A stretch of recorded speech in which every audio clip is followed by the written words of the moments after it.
안녕하세요. 영화 한 잔의 주인장입니다. 오늘은 2024년도 연말 결산을 한번 해볼까 합니다. 야, 벌써 2024년도가 얼마 안 남았네요. 촬영일 기준으로 오늘이 금요일인데 올해 마지막 금요일을 보내고 있습니다. 2024년도는 저에게는 참 뜻깊은 한 해였던 것 같아요. 영화 채널을 개설하기도 하고 또 큰 일, 작은 일들이 많이 터지기도 한 해인 것 같습니다. 국내외적으로도 봤을 때도 많은 일들과 사소한 일들이 많이 터진 한 해인 것 같아요. 모든 해가 그렇듯이 저는 일반적인 소시민의 삶을 살면서 저의 할 일을 묵묵히 해내는 삶을 살아가고 있는데요. 그래서 준비한 오늘의 한 잔은 영화 한 잔 주인장 배 이 영화 볼만하다 탑10입니다. 탑10의 선정 기준은 2024년도에 주인장이 본 영화 기준입니다. 즉 2024년도에 개봉한 영화가 아니라요. 2024년도에 그냥 제가 재밌게 본 영화 10편을 추려서 한번 추천해드릴까 합니다. 그래서 재개봉 영화나 옛날 영화가 들어가 있다는 점 참고해 주시기 바랍니다. 그냥 재미로만 봐주셨으면 하는 바람이 큰 지극히 개인적인 이 영화 볼만하다 한번 시작해볼까요?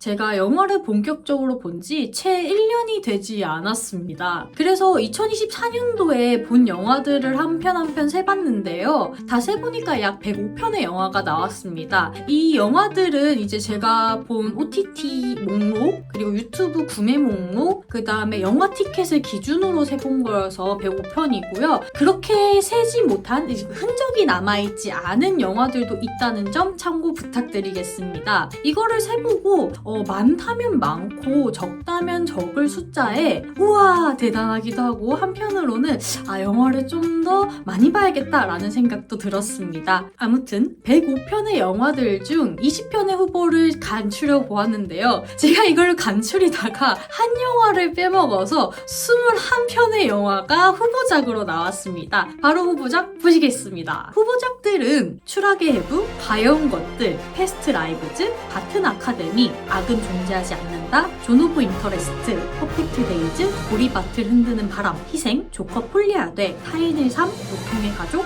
룸 넥스트 도어, 아노라, 클로즈 유어 아이즈, 서브스턴스, 미스처럼 사소한 것들, 모베어스, 파워 오브 도그, 타르, 로봇드림이었습니다. 제가 까먹은 영화가 로봇드림입니다. 로봇들께 심심한 사과의 말씀을, 위로의 말씀을 드리면서 이 쟁쟁한 후보들 21편 중에서 제가 애를 고심을 써서 딱 10편만 간추려 보았습니다. 탑10이라고 해서 순위를 매겨놓은 것이 아니라요. 우위는 없고 그냥 개봉일이 가장 오래된 것부터 최근 것까지 해가지고 첫 번째부터 10번째까지 소개를 해드릴 예정입니다. 그러면 바로 첫 번째 영화 무엇일까요? 두구두구두구두구두구두구두구두구두구두구 바로 희생입니다. 희생은 영화 한 잔 채널에서도 한번 리뷰가 다뤄졌었는데요. 여긴지 모르겠지만 카드를 참고하셔서 보는 것도 추천드립니다.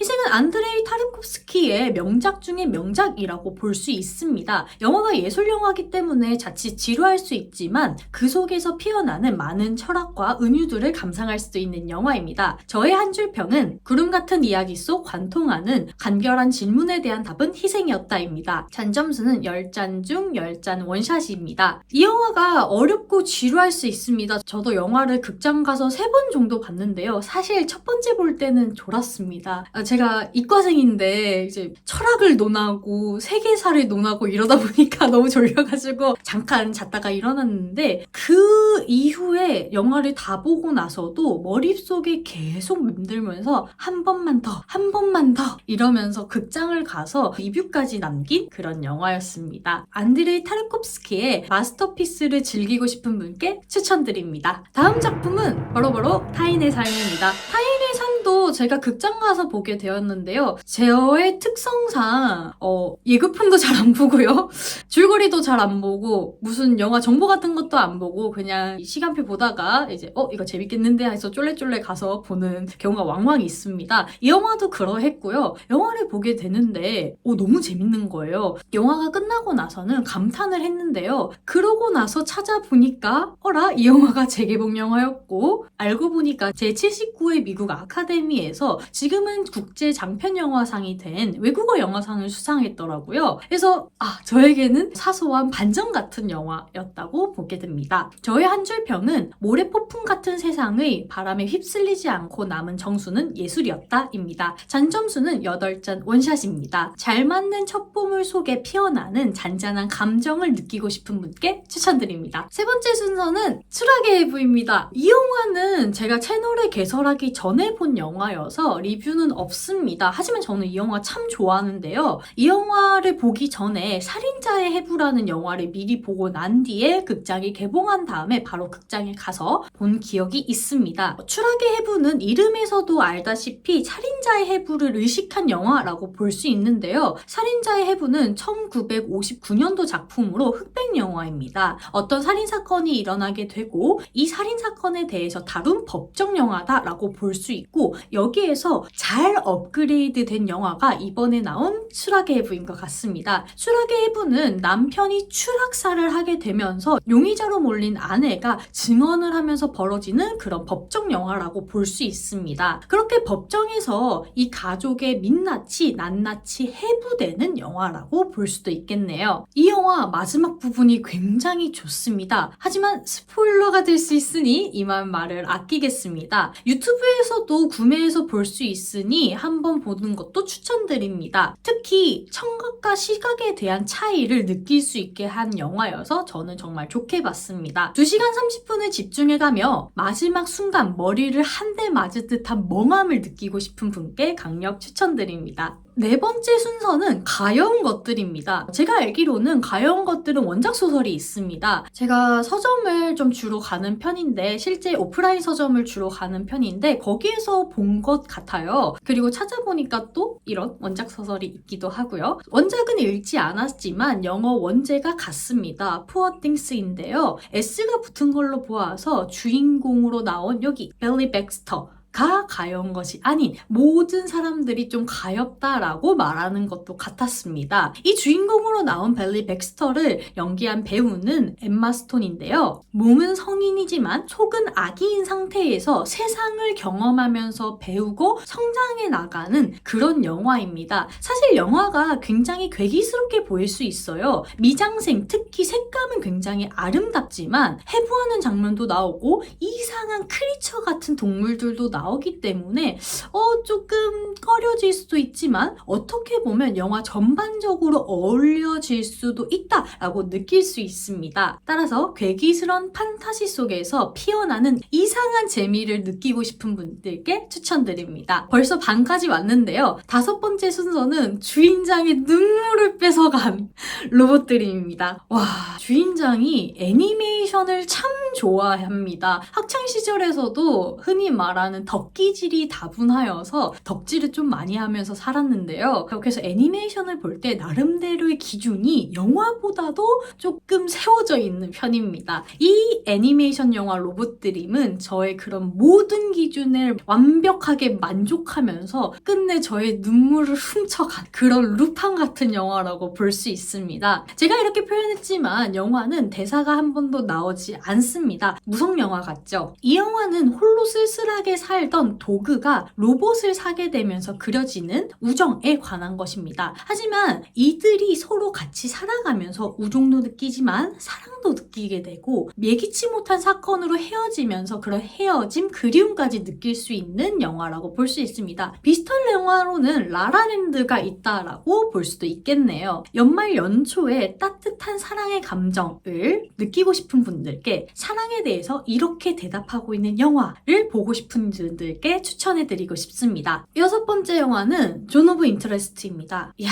앞에서 사랑에 대한 따뜻함을 예찬하다가 바로 홀로코스트에 대한 영화를 추천해드리니 아이러니한 감이 없지 않아 있습니다. 이 영화는 앞에서도 말했듯이 홀로코스트에 관한 영화입니다. 영화 한 잔 채널에서도 다룬 적이 있어서 카드 참고해주시면 좋겠습니다. 극장에서 2번 본 영화인데요. 꼭 극장에서 보시길 강력 추천드립니다. 왜냐하면 사운드가 미쳤어요. 이게 오프닝 사운드하고 엔딩 사운드가 둘 다 미쳤는데 이 영화를 쭉 보고 오프닝과 엔딩을 생각하게 되면 수미상관 구조로 볼 수 있으며 사람을 좀 돌게 만드는 그런 마성의 매력이 있는 영화입니다. 또한 일상에서 피어나는 잔인한 현실을 외면하지만 분명하게 들리는 것을 보여주는 영화로도 볼 수 있습니다. 저의 한 줄 평은 생각하지 않은 채 보게 되는 섬뜩한 일상의 비극입니다. 잔점수는 10잔 원샷을 드렸습니다. 어쩌면 평생 생각하게 될 영화여서 모두가 한번 보는 것을 추천드립니다. 그 다음은 7번째 영화인데요. 7번째 영화는 룸 넥스트 도어입니다. 이 작품 또한 채널에서 다룬 적이 있어서 카드 참고해주시면 감사하겠습니다. 룸 넥스트 도어는 메가박스 단독 개봉으로 가서 제가 2번 영화를 봤는데요. 모든 대사가 잘 쓰여졌다라고 느낀 영화였습니다. 특히 틸다 스윈튼의 대사가 정말 인상이 깊었습니다. 틸다 스윈튼과 줄리안 무어의 열연이 빛나는 영화입니다. 인생 끝자락에 나만의 방식으로 투쟁하는, 또 그것을 담담히 곁에서 온기를 주는, 그러면서도 죽음에 대해서 잔잔하게 나아가는 그런 영화였습니다. 영화 배경이 겨울이라서 겨울이 가기 전에 보는 것도 추천드립니다. 저의 한 줄 평은 죽음이 삶과 같이 아름다워질 수 있음에 대한 증명입니다. 잔점수는 8잔 원샷에 반샷을 추가했습니다. 8번째 영화는요, 아노라입니다. 아노라 또한 카드를 참고해주시면 감사하겠습니다. 이 영화는 정말 영화 한 잔 채널에서 1등 조회수를 기록하고 있는 효자 영상이라고 볼 수 있습니다. 왜 이렇게 조회수가 튀었는지 저는 자세하게 모르지만 참 뜻깊은 영상이었습니다. 아노라는 주인공의 이름입니다. 하지만 주인공은 단 2번을 제외하고 자신을 아노라라고 표현하지 않습니다. 자신을 애니라고 표현을 해요. 애니는 미국식 이름인데 여기에서 볼 수 있듯이 주인공은 자신이 미국인이라고 생각하는 사람입니다. 하지만 그녀의 내면 깊숙이에는 아노라라고 하는 정체성이 있습니다. 이름을 정체성이라고 흔히 비유를 하기 때문에 이 점도 관전 포인트로 볼 수 있고, 또한 노동에 대해서 중점을 두고 보자면 또 다르게 등장하는 주인공이 한 명이 있는데 이것은 영화를 통해서 직접 확인해 보시면 좋을 것 같습니다. 신데렐라 이야기 같지만 처절해 보이는 이야기, 그것을 다룬 영화가 아노라인 것 같네요. 저의 한 줄 평은 우당탕탕 활극 끝에 맞이하는 씁쓸한 현실의 일상입니다. 잔점수는 10잔 중 9잔 원샷을 드렸습니다. 끝을 달려가고 있는데요. 9번째 영화는 Close Your Eyes입니다. 이 작품은 제가 지루하게 본 명작입니다. 저는 사실 잔잔하고 비유가 많은 것들을 한 번에 알아차리지 못하는 기계의 심장을 가지고 있는 사람으로서 그러한 영화들을 굉장히 지루하게 봅니다. 하지만 이 Close Your Eyes만큼은 그 잔잔한 속에서 많은 것을 느낄 수 있었고, 그런 부분들을 천천히 생각해 가면서 스며들듯 밀려오는 감동을 느낄 수 있는 영화였습니다. 리뷰 영상은 사실 많이 부끄럽게도 렌더링 과정에서 싱크가 안 맞는 현상을 해결하지 못한 채 업로드가 되어 있습니다. 부디 이 점 감안하시고 팟캐스트처럼 들어주시길 간곡히 부탁드립니다. 카드 참고해주세요. 여느 산업이 그렇듯이 흥망성쇠가 있습니다. 하지만 영화를 사랑하는 사람들에게 아직 영화가 기적을 일으킬 수 있다고 따뜻한 위로 혹은 손을 내미는 그런 영화였습니다. 엔딩의 감동이 잔잔하고 오래가는 영화기도 한 Close Your Eyes에 대한 저의 한 줄 평은 눈을 감고 손으로 짚어가며 보는 기적의 형태입니다. 잔점수는 9잔 원샷에 반샷을 추가했습니다. 마지막 영화는 바로 서브스턴스입니다. 서브스턴스는 비교적 최근에 올라온 리뷰 영상에서 즐길 수 있는데요. 카드 참고해 주셔도 좋습니다. 이야,